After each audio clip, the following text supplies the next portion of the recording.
Amazonas presenta 24 horas con Milton Pérez y Diana León.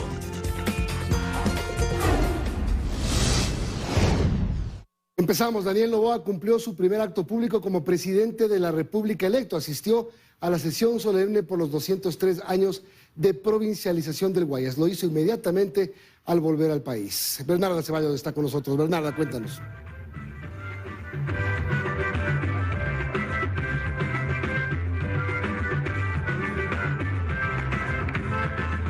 Amigos, ¿qué tal? Muy buenas noches. Así es, aquí al menos en la ciudad de Guayaquil, para ser exactos, en el Parque Forestal de Guayaquil se realizó la sesión solemne por los 203 años de provincialización del Guayas. Al evento, como ustedes pueden ver en estos momentos en pantalla, asistió realmente el presidente electo Daniel Noboa, y este fue su primer acto público como la primera autoridad del país electa. Daniel Noboa llegó acompañado con la prefecta del Guayas, Marcela Aguiñaga, y también con su equipo de seguridad. Es importante igual destacar que a esta hora de la noche, cuando son 8 de la noche con 13 minutos, hay guayaquileño presentándose aquí en el Parque Forestal. El evento ya culminó. El viceprefecto Carlos Serrano Bonilla, el alcalde de Guayaquil, Aquiles Álvarez, y también otros alcaldes de algunos cantones en la provincia del Guayas estuvieron presentes aquí en este evento que inició a eso de las 7 de la noche. Es importante también destacar que primero se realizó la entrega de reconocimientos a ciudadanos que han contribuido al desarrollo de la provincia, tal como nosotros lo podemos ver a esta hora de la noche en pantalla. Luego se llevó a cabo la presentación de la campaña Guayas se mueve. Posteriormente intervino la prefecta del Guayas. Ella realmente dialogó acerca de la ola delictiva que vive actualmente en estos días la provincia e hizo referencia a la reducción del 5% de las asignaciones que corresponden a los GATS, reducción que se la realizó a pesar de la llegada del fenómeno del Niño. Esa es prácticamente la información. Podemos observar ya cómo de a poco los entrevistados van saliendo de este evento realizado aquí en el Parque Forestal. Hay miembros de la Policía Nacional, como también miembros de las Fuerzas Armadas. Esta tarde, otra información adicional que nosotros les brindamos es que el gobierno de Daniel Noboa ya designó a la ministra de Ambiente, y se trata de Sade Sichel, de 26 años y oriunda de las Islas Galápagos. Esa es la información que nosotros les tenemos hasta este momento de la noche. Realmente bulla en el lugar, ¿no? Ustedes continúan con más. Muy buenas noches. Muchísimas gracias, Bernarda, por la información. Muchísimas gracias. En otro tema, Samantha Power, la responsable de la ayuda de Estados Unidos al desarrollo, anunció una inversión de más de 17 millones de dólares para el programa de seguridad ciudadana que se implementará en el país. Con ello se busca asistir a los gobiernos locales para fortalecer sus planes de seguridad y combatir el crimen organizado. Que Ecuador necesita soluciones urgentes, y más aún cuando las cifras hablan por sí solas en torno a la violencia e inseguridad, es lo que afirman las autoridades, y para ello cada vez se implementan acciones. Es así que la Agencia de Estados Unidos para el Desarrollo Internacional implementará una iniciativa en el país con el objetivo fundamental de dar asistencia técnica al gobierno nacional, así como a los gobiernos provinciales y municipales, para el fortalecimiento de planes de seguridad. Queremos unirnos con la policía para construir una comunidad segura, implementar alarmas, vigilancia en comunidad para salvaguardar y proteger a los ciudadanos. Además de ello, trabajar mejor para tener unión con la gente joven, que es la comunidad mayormente afectada en el balance del crimen organizado. Samantha Power, la jefa de la Agencia al Desarrollo de Estados Unidos, destacó que si bien el proyecto iniciará en Quito, se extenderá a otras provincias como El Oro, Guayas y Esmeraldas. Hemos incluido investigaciones y procesos del trabajo sofisticado del crimen que ha perpetrado violencia en toda la institucionalidad del Estado ecuatoriano. Para ello queremos trabajar en conjunto con la ciudadanía, el presidente Guillermo Lasso y el presidente electo Daniel Noboa. Esta iniciativa de seguridad ciudadana tendrá una inversión inicial de 17.7 millones de dólares sujeta a disponibilidad de fondos. Según las autoridades, el programa durará 3 años y con ello se busca combatir el crimen organizado y violencia que actualmente enfrenta el país. Carolina Andrade, secretaria de Seguridad del Distrito Metropolitano de Quito, aclara que en la capital, por ejemplo, hay preocupaciones, sobre todo porque delitos como secuestro, extorsión y robo han aumentado notablemente y por eso la importancia de invertir en este plan de seguridad. Cerca del 52% de crecimiento de los homicidios en comparación al año pasado hasta el 31 de octubre. Que entre las principales causas para que este problema afecte no solo al Ecuador, sino a América Latina, explicaron, es la falta de oportunidades para los jóvenes. Eso además que desde Estados Unidos se instó al gobierno ecuatoriano a invertir en la seguridad de jueces y fiscales. A 3 semanas de abandonar el cargo, el presidente Guillermo Lasso amplió el beneficio de seguridad para los exmandatarios. El decreto establece que la seguridad a expresidentes y sus cónyuges será de 2 años dentro y fuera del país. A 23 días para convertirse en expresidente de la República, Guillermo Lasso amplió el beneficio de protección y seguridad para exmandatarios y su familia. A través del decreto 906, firmado el 7 de noviembre pasado, el presidente en funciones, Guillermo Lasso, dispone que los expresidentes, exvicepresidentes y sus cónyuges reciban protección y seguridad tanto dentro del territorio nacional como en el exterior. Para los exmandatarios, el periodo mínimo de protección es de 2 años y para los exvicepresidentes de 1 año, desde que finalicen sus mandatos de elección popular. Estos plazos pueden alargarse sobre la base de un informe de riesgos que debe elaborar la Casa Militar Presidencial. Cada dólar cuenta y por lo tanto el asunto de seguridad debe ser muy delicado. Y segundo, que mientras él está buscando seguridad aquí y en el extranjero, el país está sumido en una ola de inseguridad como nunca antes la hemos visto. Entonces, aquello realmente como que le da la estocada final a un gobierno que nunca entendió lo que estaba pasando en el país. El decreto 906 es una modificación del 179 que firmó Lasso 2 meses después de haber asumido el cargo y en el que dispuso que la seguridad asignada a los exmandatarios sea solo dentro del territorio ecuatoriano y por 1 año. Excluyó del beneficio a los cónyuges y familiares de los exmandatarios. Adujo entonces, se buscaba optimizar y garantizar el buen uso de los recursos del Estado. Gracioso que un presidente que incluso en su mandato decía que prefería utilizar recursos propios hasta para movilizarse al exterior, hoy quiera echar mano de los recursos públicos y de la seguridad del Estado para él y su familia. El que nada debe, nada teme. Hoy entonces, según el decreto del presidente, el buen uso de los recursos públicos ya no sería necesario.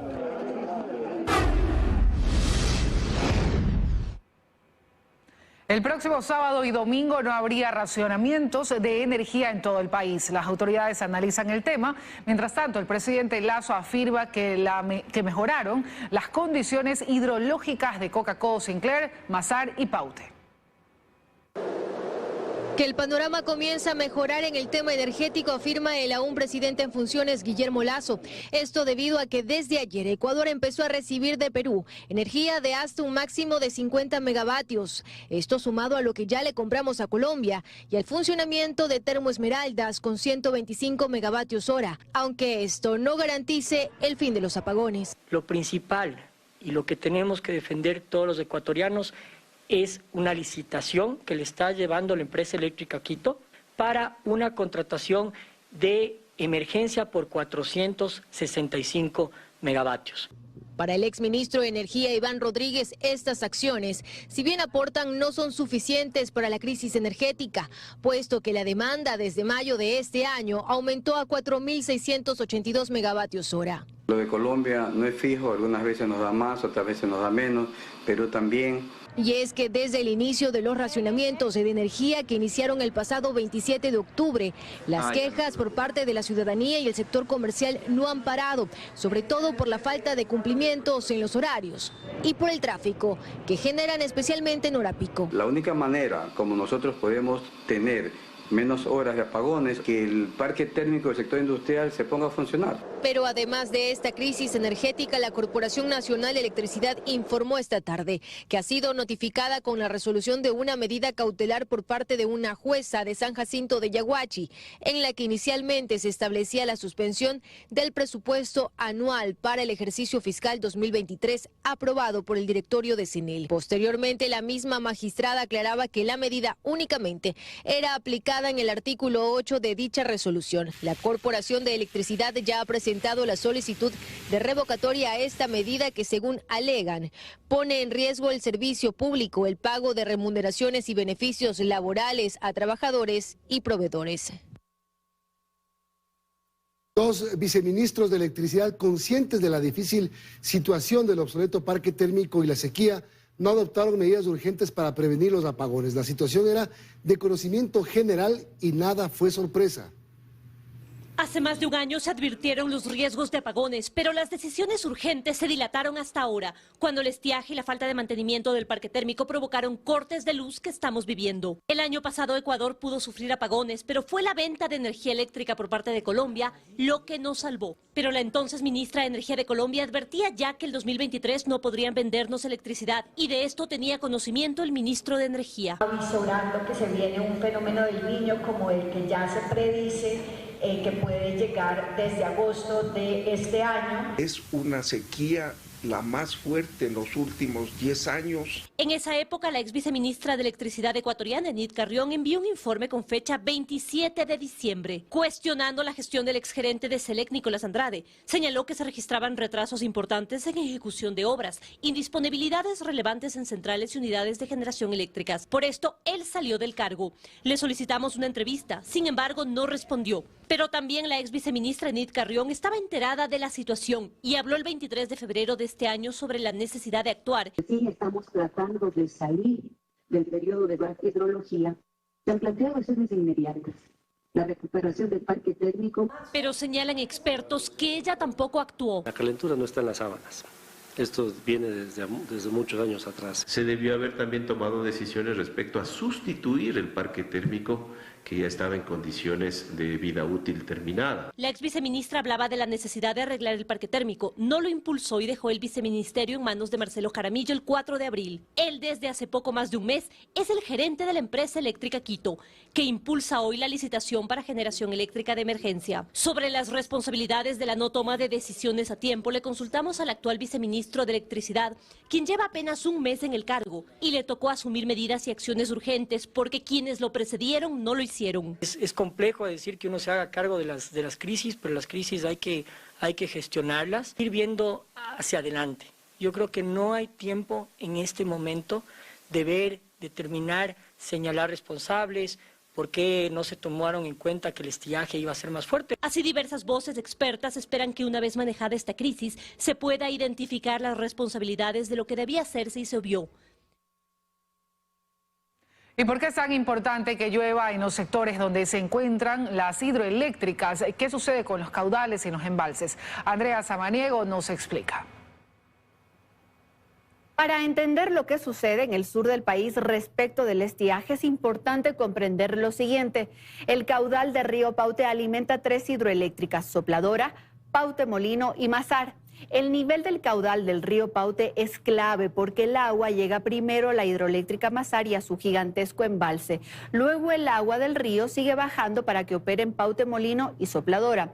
Estas 3 hidroeléctricas juntas tienen una potencia de unos 1.756 megavatios. Cuando se reduce el caudal del río Paute, bajan los niveles de agua en Mazar, y eso es preocupante porque por la crisis que estamos atravesando, estas reservas ya se han consumido con rapidez. Con las últimas lluvias en Mazar, la cota actual es de 2.116 metros y lo mínimo es de 2.115 metros, mientras que en la central hidroeléctrica Paute el caudal del río era de 24 metros cúbicos por segundo, pasó a 83 metros cúbicos por segundo. La cota actual del agua es de 1.977 metros, cuando el mínimo técnico de ejecución es de 1.975. Por otro lado, se encuentra Coca-Codo Sinclair, que está entre las provincias de Napo y sucumbíos. Esta central está operada cada vez con menor capacidad, según el reporte del SENACE. Y esto ocurre porque Coca-Cola Sinclair no tiene un gigantesco embalse como Mazar para su funcionamiento. Con las lluvias de los últimos días, el caudal del río Coca se recuperó en 130 metros cúbicos por segundo a 161 metros cúbicos por segundo. Ahí el nivel del agua se ubica en 1.125 metros sobre el nivel del mar, 8 metros por encima del mínimo de operación de esa central, que es de 1.217 metros. Es decir, aún dependemos de las condiciones meteorológicas en el sur del país, sobre todo cuando se prevé que el estiaje dure hasta abril de 2024. Seguimos. Una investigación apunta a serias irregularidades en la contratación de los seguros y reaseguros en el sector público. El monopolio de los millonarios contratos estaría dirigido a una sola empresa, Hispana de Seguros, que logró hacerse de un contrato millonario con el BIES sin concurso. Nos encontramos votando la reconsideración. En las conclusiones del informe que fue elaborado en la Comisión de Fiscalización de la Asamblea disuelta en mayo, se identifica el primer gran problema con los seguros del sector público. Los legisladores reconocen que los vínculos de las empresas públicas actuales con las aseguradoras es un tema desconocido y el CERCOP no lleva un censo de las adjudicaciones de seguros y los reaseguros ganadores. Lo cierto es que desde que Seguro Sucre entra en liquidación en junio del 2021, el monopolio de la estatal pasó a manos de una empresa que al mismo tiempo experimentaba un abrupto crecimiento en sus finanzas. Un análisis de la Comisión de Transparencia del Legislativo detectó que Hispana de Seguros pasó a ser la estrella del negocio con el Estado. Para el 2020 tenía contratos adjudicados por $3.5 millones. El 2021, $40.1 millones. Es la empresa que en diciembre del 2020 se hizo de la póliza de seguros para Petroecuador gracias a una licitación de emergencia en un proceso que duró apenas unas horas. Permitían contrataciones en tiempo récord a través de estas empresas de seguros que no tenían valores patrimoniales. Y que en enero del 2021 fue denunciada por irregularidades en la colocación de los reaseguros y presentar documentos de respaldo supuestamente falsos. La firma solo dijo que era una persecución. Las denuncias no tienen cabeza. Pero llegamos a 2022 y la nueva estrella de seguros del sector público se logra adjudicar la póliza para proteger las operaciones de los créditos hipotecarios del BIES por $60 millones. El concurso se había suspendido en abril del 2022 por observaciones de la Contraloría, pero gracias a una acción de protección, sí, a una acción interpuesta por Hispana en contra del BIES, aceptada por un tribunal en Guayaquil. El Banco de los Afiliados se vio obligado a contratar a Hispana y desde entonces no hay concursos. Otras acciones de protección mantienen al BIES atado a Hispana mes a mes. Patricia Borja, experta en seguridad social, reconoce que la justicia está secuestrando a las instituciones a través de estas acciones de protección. Realmente es muy delicado y es una limitación también para la potestad y las funciones del Banco del Instituto Ecuatoriano de Seguridad Social, en este caso como entidad contratante. Y a esto se suma que Hispana tiene un récord de reclamo de siniestros impagos en el sector público. Hay dudas sobre los reaseguros que respaldan sus pólizas. No obstante, el poder tiene muchas manos. Ni la Superintendencia de Compañías, ni la de Bancos, ni el propio BIES han logrado acceder a información de su contratada. ¿Por qué? El informe del Legislativo tiene la respuesta. En el caso del BIES, Hispana de Seguros presentó una acción de protección para impedir que el organismo técnico conozca si el proceso de contratación de seguros contiene un reaseguro. Así como lo escucha, la justicia negó el acceso a esa información. Está impedida por decisión judicial. En este caso eso es lo que no se puede terminar de ejecutar. De la Superintendencia de Compañías, Valores y Seguros no puede realizar auditorías y no puede continuar con la que ya había iniciado el año pasado. La gran aseguradora en el país, y es esta compañía de seguro que se benefició de la gran mayoría de los procesos de contratación pública en el país. ¿Pero cuánto deben en reclamos? La cifra es millonaria, pero oficialmente aún es un misterio.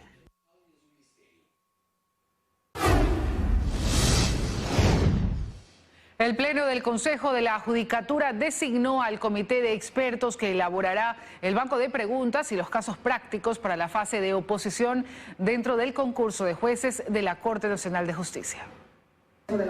A 2 meses de que termine el concurso a través del cual se designará a los magistrados que integrarán la Corte Nacional de Justicia, el Consejo de la Judicatura se prepara para llevar adelante la última fase. Para ello, a través de una sesión virtual, designó al comité de expertos que elaborará tanto el banco de preguntas como los casos prácticos que deberán resolver los 191 postulantes al cargo de jueces. Se designó a 18 miembros principales y 18 suplentes. Son las academias, las casas de estudio, la fuente de los profesionales, la fuente de los gremios. ¿Quiénes han remitido las listas y se han inscrito? La moción fue aprobada por el Consejo de la Judicatura con 2 votos afirmativos, una abstención y un voto negativo del vocal Fausto Murillo, quien manifestó que, lejos de dudar de la experticia de los miembros del comité propuesto, no puede validar su conocimiento en temas tan complejos como los recursos de casación y revisión. Yo me fijé, analicé las hojas de vida y no pude constatar una experiencia que sería la exigencia mínima en relación al conocimiento del recurso extraordinario de casación. Pero me quedaría mal sabor el obstaculizar el trabajo que ya se ha hecho. No sé si esté bien, no sé si esté mal. Los 191 postulantes que continúan en la carrera hacia la Corte Nacional de Justicia superaron 30 puntos sobre 50 correspondiente a la etapa de méritos. En la etapa de oposición serán calificados sobre 20 puntos en la prueba teórica y 30 en la práctica, con lo que podrán completar 100 puntos. De acuerdo al cronograma del concurso, la etapa de oposición se desarrollará del 13 de noviembre al 26 de diciembre, la audiencia pública del 28 de diciembre al 2 de enero, tras lo cual se abrirá la fase de impugnación ciudadana hasta el 21 de enero. El informe final con la resolución de los ganadores se tiene previsto para el 1 de febrero. El movimiento político Construye y la Alianza Ética Política creen que es positivo que el nuevo oficialismo no respalde el intento de destituir a la fiscal del Estado que anuncia impulsar el correísmo. Desde esas agrupaciones ya se adoptan posturas sobre la reforma tributaria anunciada por el presidente Noboa. Yo creería que Es una buena señal, dice Patricio Carrillo, asambleísta nacional por el movimiento Construye, la segunda fuerza política de la nueva asamblea. En relación a la decisión del gobierno entrante de no dejar condicionar acuerdos a cambio de apoyar un juicio político contra la fiscal general del Estado. En la medida en que el gobierno nacional se vaya alejando de la corrupción y de la impunidad, ya vamos ganando, y este periodo de transición en ese sentido dará muchísimas oportunidades para que podamos salir de los graves problemas que tenemos. Desde la Alianza Ética Política, conformada por al menos 14 legisladores, entre ellos quienes integraban Actuemos, se coincide, y así lo dice su vocera, la asambleísta Lucía Pozo. Que creo que en el Ecuador hay prioridades. Probablemente un juicio político largo, extenso, en un momento como este, no sea lo adecuado. Entonces, una vez que se ha acordado qué no se hará, ahora hay que empezar a hablar de lo que sí se hará. Creen que la seguridad es prioridad y que es en eso en lo que hay que concentrarse. Yo creo que es la preocupación número uno, debe ser la del gobierno y evidentemente es la de la ciudadanía. Construye cree que parte del problema recae sobre el manejo de la justicia y pone la lupa sobre el Consejo de la Judicatura. Y ahí podría ser un gran acuerdo con una mayoría absoluta para el juicio político a esos consejeros. Y sobre la reforma tributaria que ha dicho el presidente electo se enviará a la Asamblea, hay posturas ya. Creo que el presidente electo fue bastante creativo en el debate. Ahora hay que utilizar toda esa creatividad para darle al país respuesta sin subirle un impuesto. Construye, como lo ha dicho el PSC también, no apoyará el incremento de impuestos ni la creación de nuevos y plantea alternativas. Que se reactive la construcción con una reducción del impuesto al material de construcción del 12 al 5%. Por lo pronto, todos dicen haber conversado con todos, pero de lo acordado se habla muy poco. Ya se verá lo que suceda desde el próximo 20 de noviembre, cuando la nueva asamblea empiece a trabajar.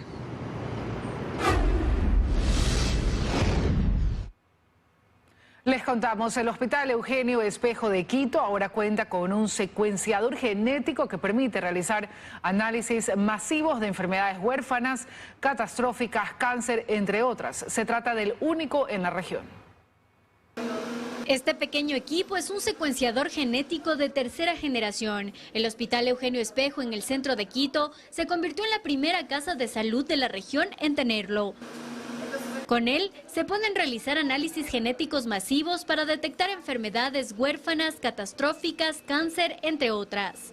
Las pruebas genéticas antes las teníamos que mandar al exterior. Para fortalecer a esa casa de salud, el gobierno dice que ha invertido $5 millones. Otra de las áreas repotenciadas es el laboratorio clínico, en donde se implementó el sistema de transporte neumático de muestras. Ya no es necesario que el servidor público venga con las muestras manualmente acá al laboratorio. En ese laboratorio se procesa 1.500.000 muestras anuales. Para corroborar esos avances, el presidente Guillermo Lasso realizó este miércoles un recorrido en ese hospital. A un mes de su salida, aseguró que la salud fue prioridad en su gobierno. Muchos se preguntan y dicen, ¿y qué hizo Lasso?